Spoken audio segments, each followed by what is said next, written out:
जैन बच्चों, इस समय आप लोग भावना शूट के यूट्यूब चैनल से जुड़े हुए हैं और इस चैनल में मैं आप सबका स्वागत करता हूं। आज हम लोग class 10th physics Hindi medium NCERT book के 12 चैप्टर ऊष्मागतिकी यानी थर्मोडायनामिक्स के अंतर्गत आज हम लोग सीपी और सीवी के बारे में पढ़े हैं कि CP specific heat at constant pressure है यानी स्थिर दाब पर की विशिष्ट ऊष्मा है, और CV specific heat at constant volume है यानी स्थिर आयतन पर की विशिष्ट ऊष्मा है। तो सीपी और सीवी के मध्य संबंध, और ये संबंध होता है CP minus CV equal to R. चूंकि इस सूत्र को देने वाले वैज्ञानिक का नाम मेयर था, इसलिए इसे मेयर का सूत्र भी कहते हैं। ये मेयर का सत्यापन नहीं बल्कि ये मेयर का सूत्र है। मेयर का सूत्र है। अब इस सूत्र का हम सत्यापन करेंगे, तो इस सूत्र का सत्यापन हम देखेंगे।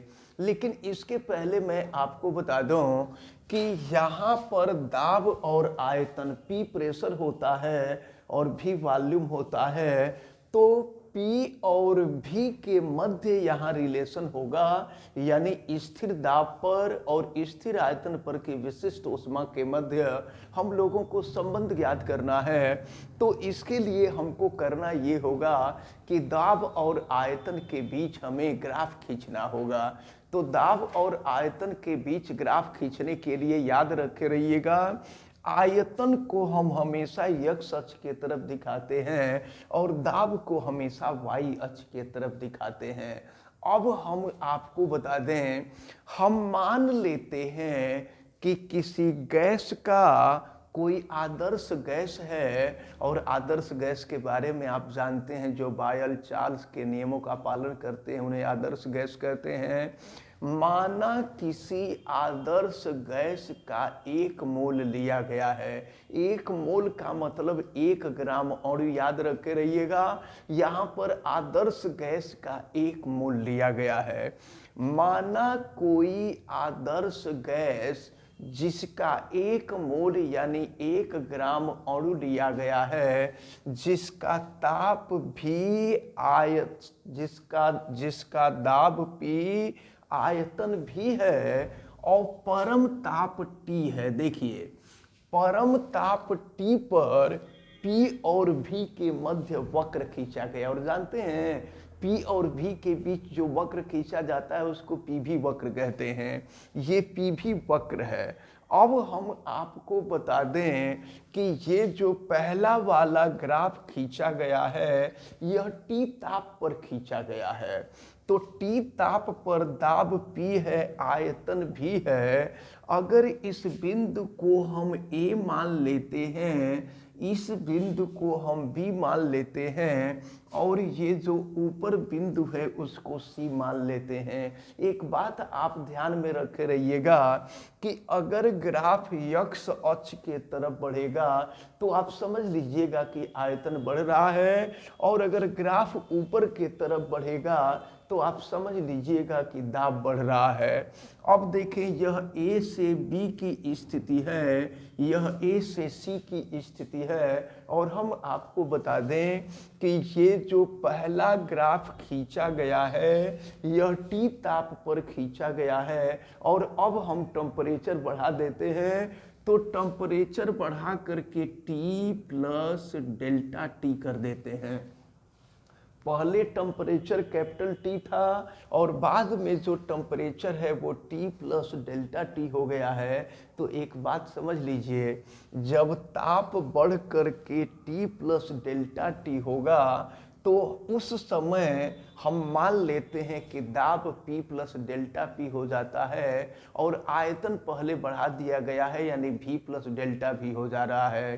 तो कहीं भी, अब चूंकि ये PV वक्र है, तो जब ग्राफ यहाँ खींचेंगे तो किसी बिंदु का, जब ग्राफ के किसी बिंदु का निर्देशांक हम निकालेंगे तो वह निर्देशांक P और V के रूप में होगा। चूंकि ये जो पहला ग्राफ खींचा गया है ये T ताप पर खींचा गया था, दाब P था और आयतन भी था। अब आते हैं हम दूसरे ग्राफ पर। इसके लिए temperature T plus delta T है, दाब P प्लस डेल्टा P है और आयतन V प्लस डेल्टा V है। जरा देखिए ग्राफ इधर के तरफ बढ़ रहा है, तो ग्राफ इधर के तरफ बढ़ेगा, इसका मतलब कि आयतन बढ़ेगा। तो जब आयतन बढ़ेगा और देखिए आप ग्राफ ऊपर के तरफ बढ़ेगा, इसका मतलब दाब बढ़ रहा है। तो देखिए जितनी ऊंचाई यहाँ से A की है उतनी ही ऊंचाई B की है। इसका मतलब ये हुआ कि दाब में किसी प्रकार का कोई परिवर्तन नहीं हो रहा है। तो बिंदु B पर दाब P होगा लेकिन आयतन बढ़ जाएगा, क्योंकि यहाँ पर आयतन भी है और ग्राफ आगे बढ़ रहा है। तो ग्राफ आगे बढ़ेगा तो आयतन बढ़ेगा, ये हो जाएगा V प्लस डेल्टा V।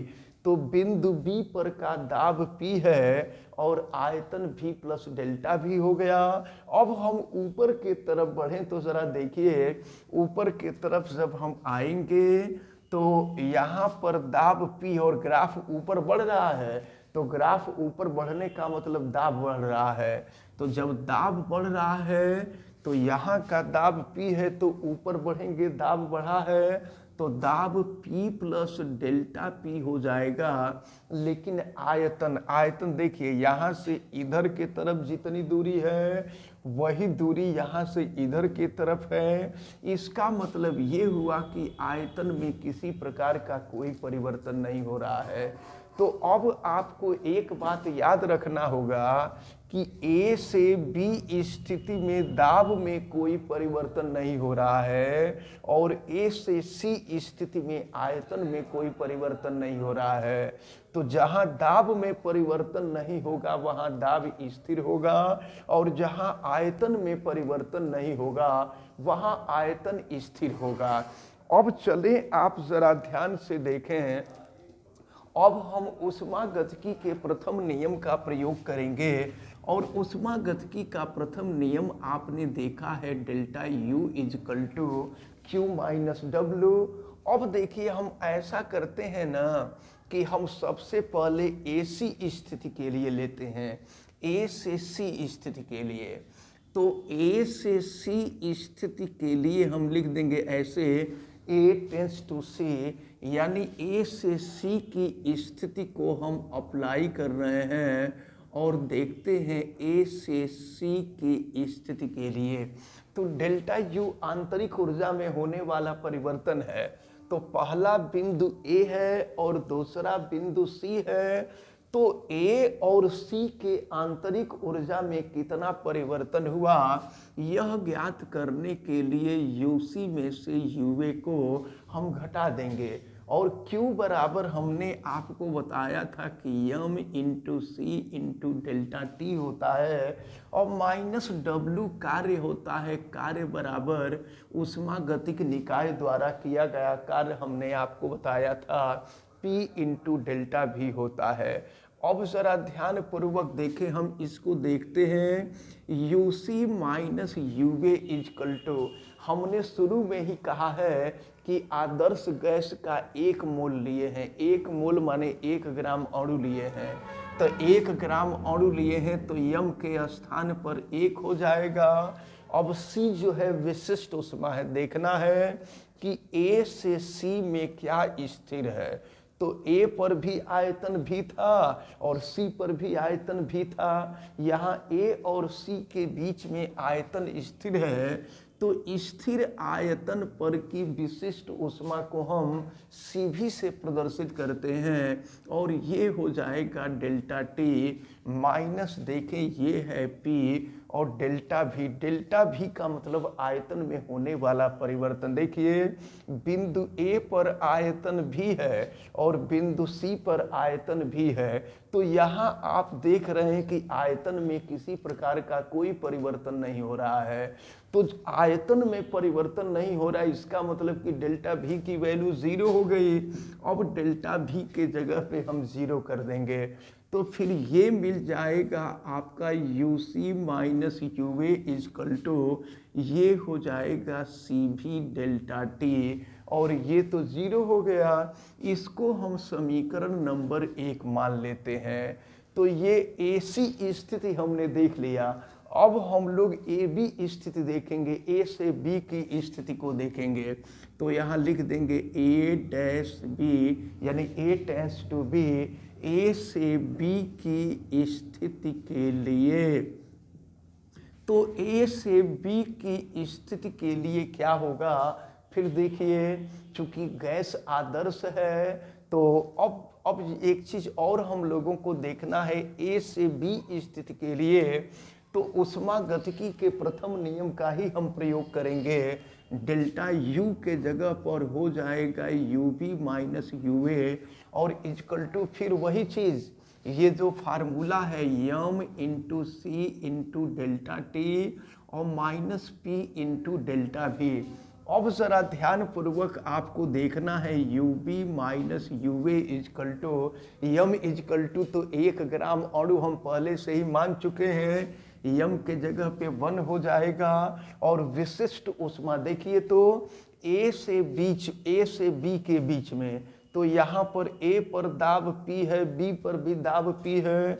तो यहाँ ए से बी की स्थिति में हम देख रहे हैं कि दाब में कोई परिवर्तन नहीं हो रहा है। तो दाब में परिवर्तन जब नहीं होता है, इसका मतलब दाब स्थिर है, और स्थिर दाब पर की विशिष्ट ऊष्मा को हम Cp से प्रदर्शित करते हैं।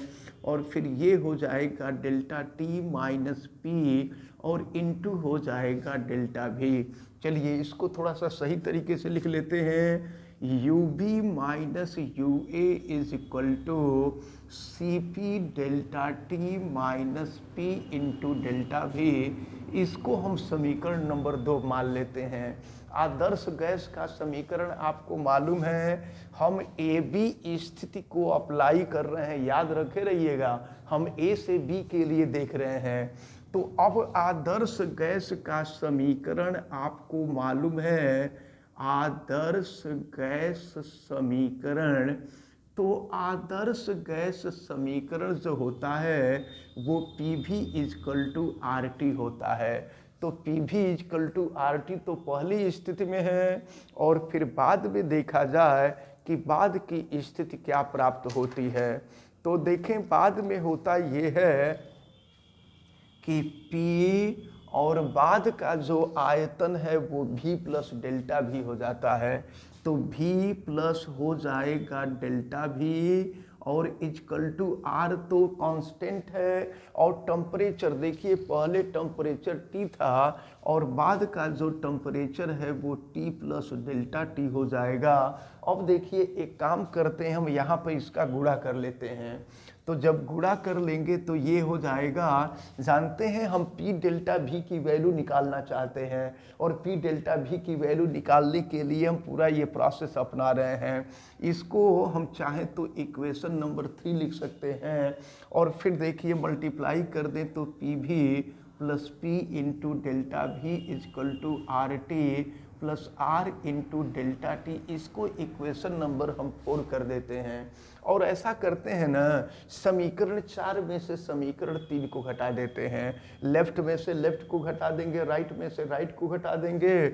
और चलिए हम घटा रहे हैं, तो ये P V plus P delta भी माइनस हो जाएगा पी वी, और इजकल टू फिर ये हो जाएगा are T plus R delta T और माइनस हो जाएगा आर टी।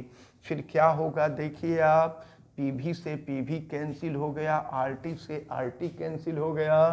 फिर क्या मिल रहा है आपको, P delta V equal to R into delta T. तो जानते हैं अब क्या करेंगे, ये पी डेल्टा भी की वैल्यू निकालने के लिए ही ये काम किया गया है। और पी डेल्टा भी की वैल्यू हम रख देंगे समीकरण नंबर 2 में। और देखिए समीकरण 2 में रखते हैं तो U B minus U A is equal to, ये हो गया आपका सी पी डेल्टा टी, और माइनस पी डेल्टा भी के जगह पे देखिए, पी डेल्टा भी के जगह पे हम रख देंगे आर डेल्टा टी। इसको हम चाहें तो समीकरण नंबर 5 लिख सकते हैं। अब जरा आप ध्यान पूर्वक देखें, समीकरण 1 में यू सी माइनस यू ए है, समीकरण 5 में ub माइनस ua है, यानी ये आंतरिक ऊर्जा में होने वाला परिवर्तन है, और आंतरिक ऊर्जा में होने वाला परिवर्तन एक समान होता है।